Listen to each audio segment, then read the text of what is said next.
वो जो शोर मचाए भीड़ में भीड़ बनकर रह जाते हैं, वही पाते हैं जिंदगी में सफलता जो खामोशी से काम कर जाते हैं। इसी मोटिवेशनल कोट के साथ आज की हमारी कक्षा राजस्थान की बहुउद्देश्य नदी घाटी परियोजनाओं से संबंधित होने वाली है।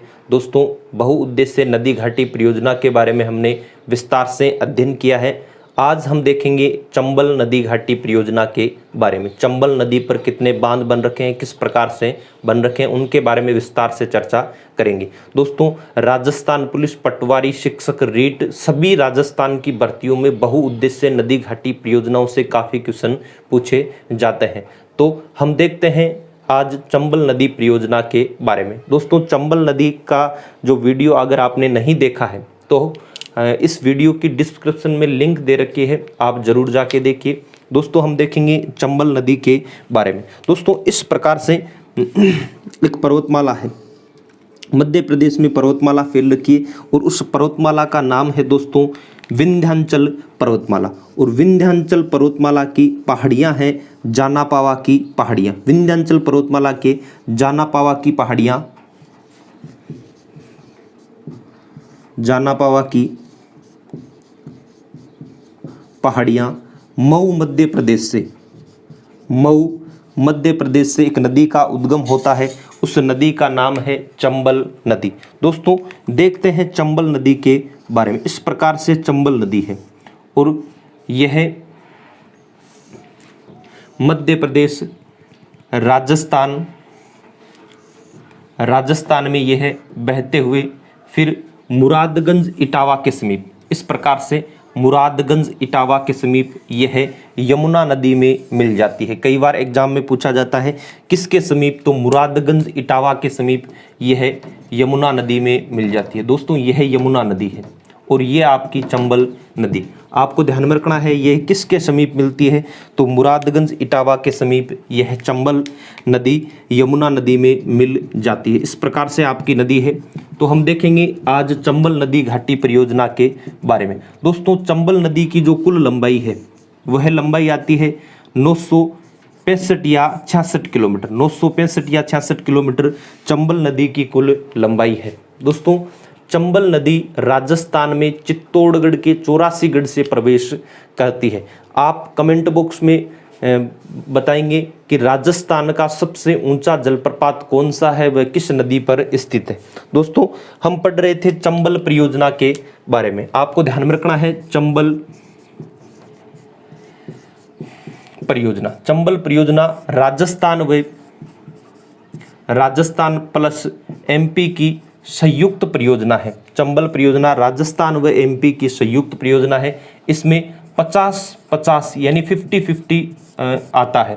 दोस्तों, हम इस परियोजना के तहत देखेंगे प्रमुख 4 बांधों के बारे में। उन बांधों की ट्रिक अगर आपको देखनी है तो आपको ध्यान में रखना है गांधी का राज,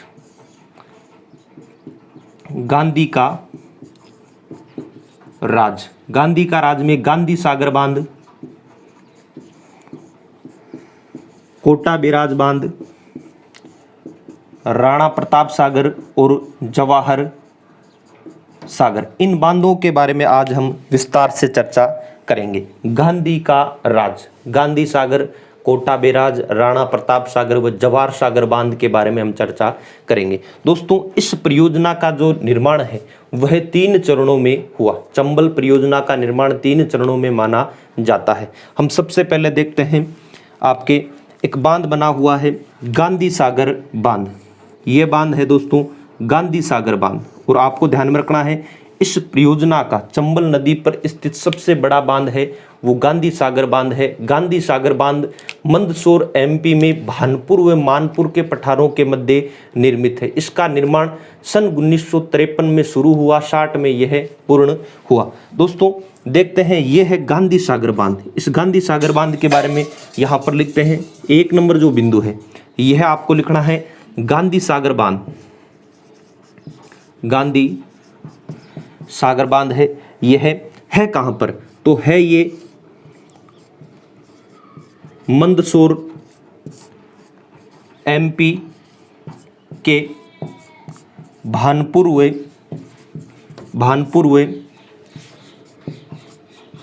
मानपुर पठारों के मध्य। यहाँ पर एक पठार है उसका नाम है भानपुर और यहाँ पर एक पठार है उसका नाम है मानपुर पठार। और यह जो गांधी सागर बांध है दोस्तों, इस बांध का जो शुरुआत है वह कार्य शुरू हुआ था सन 1953 में। सन 1953 में इसका कार्य शुरू हुआ और सन 1960 में बनकर यह तैयार हुआ। दोस्तों आपको ध्यान में रखना है, यह चंबल परियोजना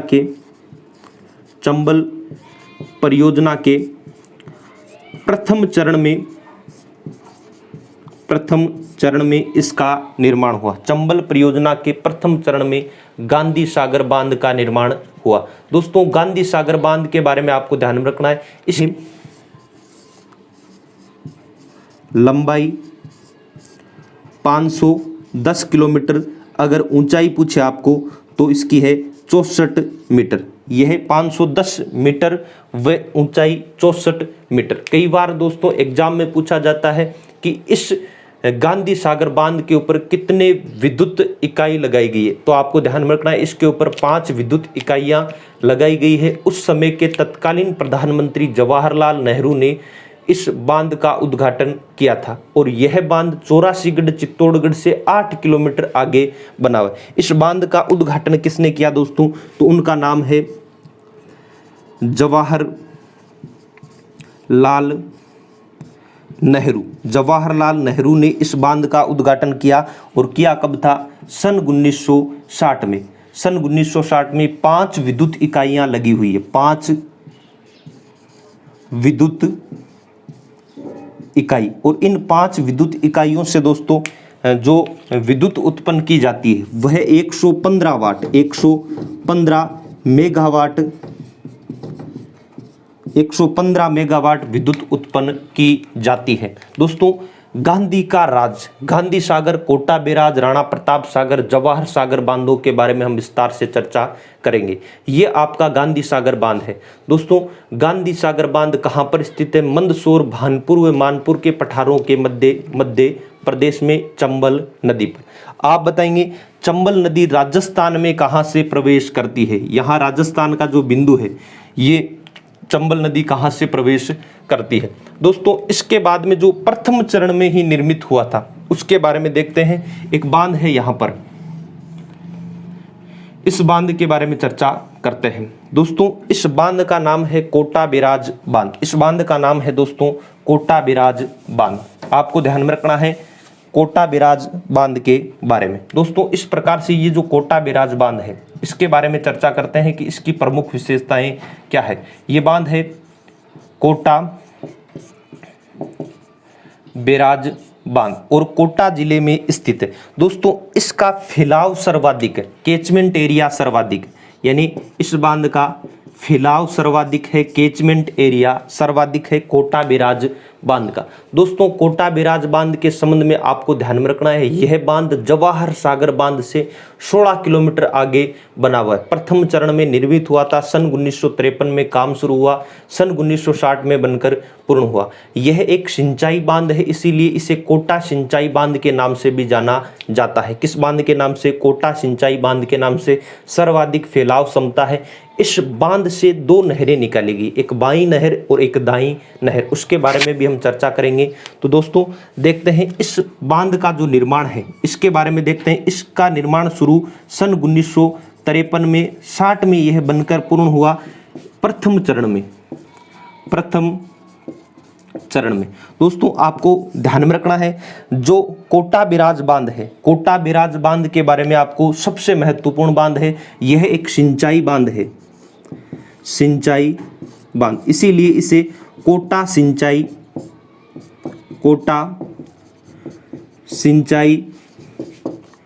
बांध के नाम से जाना जाता है, कोटा सिंचाई बांध के नाम से जाना जाता है। दोस्तों इसके बारे में आपको जो महत्वपूर्ण बिंदु है वो है, इसे कोटा सिंचाई बांध के नाम से प्रथम चरण में फैलाव क्षमता सर्वाधिक है जवाहर सागर बांध से, जवाहर सागर बांध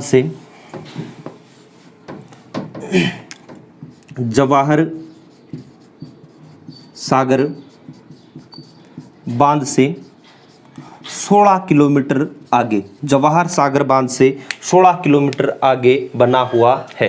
दोस्तों इसकी दो नहरें हैं, बाईं व दाईं नहर। आपको ध्यान में रखना है कितनी नहरें हैं, बाईं व दाईं नहर। दोस्तों बाईं व दाईं नहर के बारे में सबसे ज़्यादा जो क्वेश्चन पूछे जाते हैं, आपको पूछ सकते हैं बाईं नहर किन किन जिलों को लाभान्वित करती है।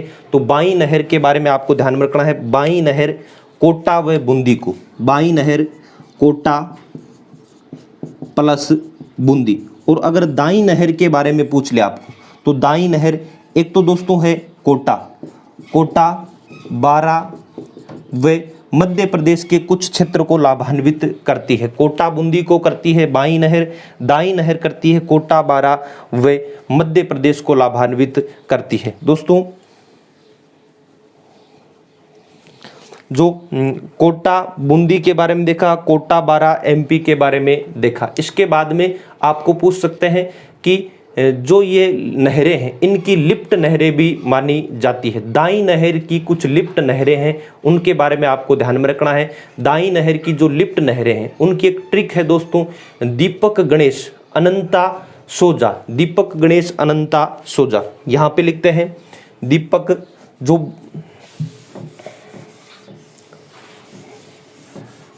जो यहाँ पर ये दाईं नहर है इसकी लिफ्ट नहरें हैं दीपक गणेश अनंता सोजा। आपको ध्यान में रखना है दीपक गणेश अनंता सोजा किसकी लिफ्ट नहरें हैं, यह दाईं नहर की लिफ्ट नहरें हैं। दोस्तों दीपक से आपको ध्यान में रखना है दिगोद, और दिगोद कोटा के लिए जानी जाती है। दिगोद जो लिफ्ट नहर है यह है कोटा के लिए, दिगोद लिफ्ट नहर कोटा के लिए। कई बार पूछा भी गया है दिगोद लिफ्ट नहर। पै से पंचाली लिफ्ट नहर 12, पंचेली लिफ्ट नहर 12। आपको ध्यान में रखना है दिगोद कोटा के लिए, पंचेली। आपको जो प्रथम और लास्ट है वह कोटा के लिए, बाकी सभी 12 के लिए।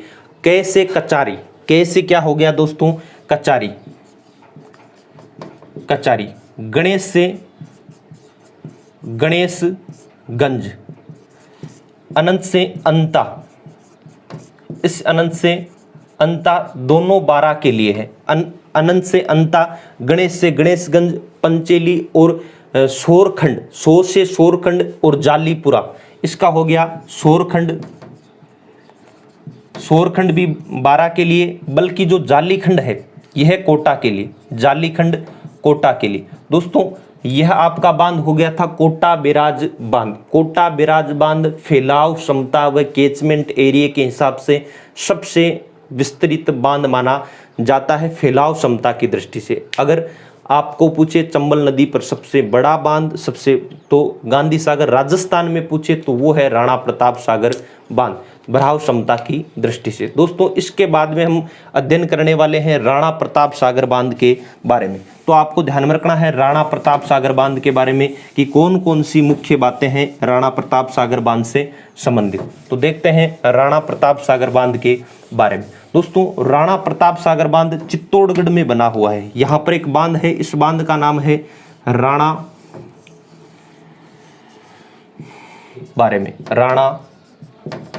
प्रताप सागर बांध। राणा प्रताप सागर बांध के बारे में आपको ध्यान में रखना है, यह जो राणा प्रताप सागर बांध है यह चित्तौड़गढ़ में बना हुआ है। दोस्तों राणा प्रताप सागर बांध चित्तौड़गढ़ में बना हुआ है। इसकी जो प्रमुख विशेषताएं हैं वो देखते हैं हम। यह बांध गांधी सागर बांध से, गांधी सागर बांध से 48 किमी दूर बना हुआ है।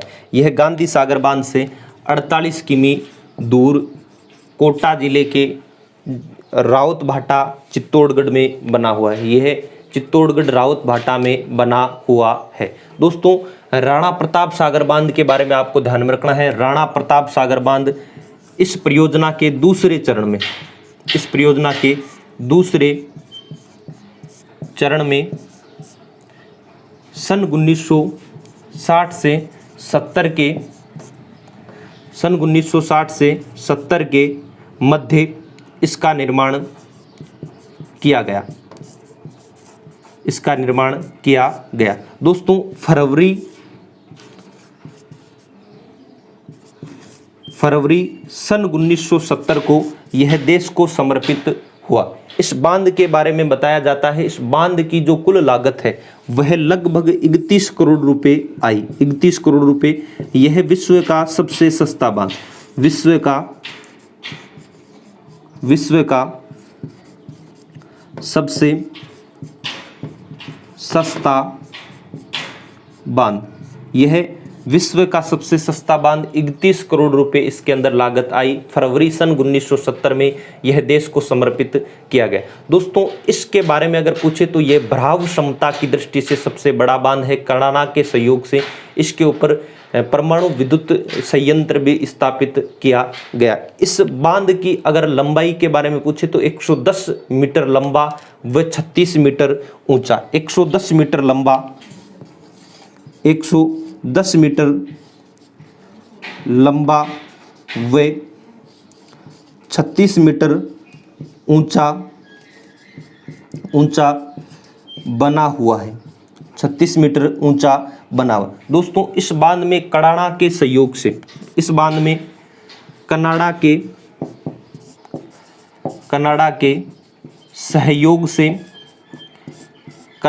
सहयोग से एक परमाणु विद्युत गृह स्थापित किया गया। यह देश का दूसरा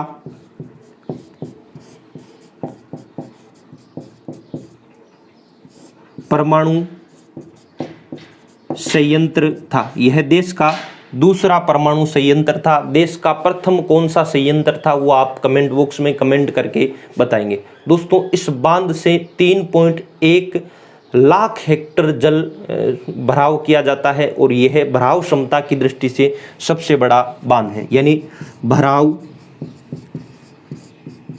क्षमता में सबसे बड़ा बांध, भराव क्षमता में सबसे बड़ा बांध कौन सा है तो वो है आपके राणा प्रताप सागर बांध, चंबल नदी पर बना हुआ है। दोस्तों इसके बारे में आपको ध्यान में रखना है, इस बांध पर जो विद्युत संयंत्र है यहाँ पर 4 विद्युत इकाइयाँ लगा रखी है और 172 मेगावाट यहाँ पर 4 विद्युत इकाई और 172 मेगावाट विद्युत उत्पन्न की जाती है। यह बांध था दोस्तों राणा प्रताप सागर बांध। हमने देखा था राणा प्रताप सागर बांध व सभी बांधों की हमने ट्रिक पढ़ी थी, गांधी का राज। ठीक, तो इसके बाद में दोस्तों एक बांध बचा है जवाहर सागर बांध और इस जवाहर सागर बांध के बारे में पढ़ते हैं। हम देखेंगे अगला बांध जवाहर सागर बांध। इस प्रकार से ये एक डैम बन रखा है, इसका नाम है जवाहर सागर बांध। दोस्तों जवाहर सागर बांध कोटा बांध से पीछे बना हुआ है, 16 किलोमीटर पीछे बना हुआ है। इसे कोटा डैम के नाम से भी जाना जाता है। कोटा जिले के बोरावास गांव के समीप यह तीसरे चरण में निर्मित हुआ। यह कौन से चरण में? तीसरे चरण में निर्मित हुआ। दोस्तों यह जो निर्मित हुआ था यह कोटा जिले के बोरावास गांव के समीप इस परियोजना के तीसरे चरण में निर्माण किया गया।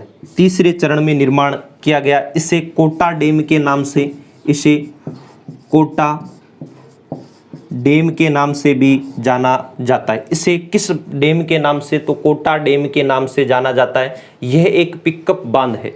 दोस्तों यह किस प्रकार का बांध है? यह एक पिकअप बांध है। आपको ध्यान में रखना है, यह एक पिकअप बांध है।